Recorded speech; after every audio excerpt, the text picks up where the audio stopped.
35W and 494. 494 and East Bush Lake Road. The Mall of America Transit Station. All big projects the city has been seeking funding for in recent years.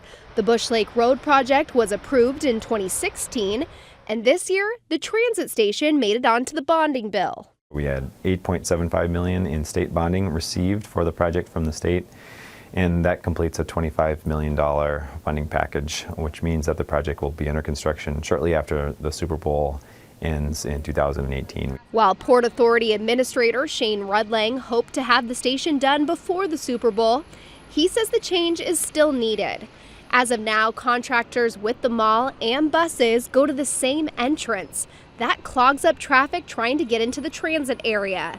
The transit station makeover would separate buses from other mall traffic.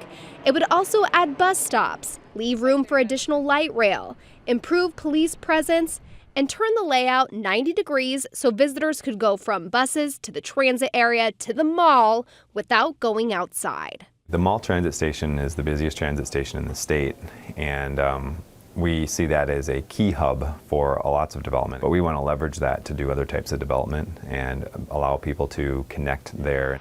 On the other side of town, the East Bush Lake Road and 494 on-ramp project is scheduled to begin later this summer and be completed in the early winter of 2018. Good news for drivers looking to get westbound on 494, but down the interstate at 35W, some bad news for commuters. The big one that's not funded yet is 35W and 494. We did not get bonding money for that.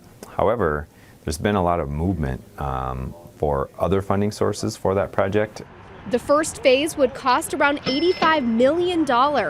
And while it didn't receive bonding money, Shane thinks it is possible it will get worked out in the next few years. We're now starting to see the project pop up on some lists for consideration for some of the other regional pots of money. What our lobbying effort has done is raise the profile of 35 and 494, and that's been the true success of that work. And residents can rest assured city staff is working to better their commutes, whether you travel on the interstate or cruise around on light rail.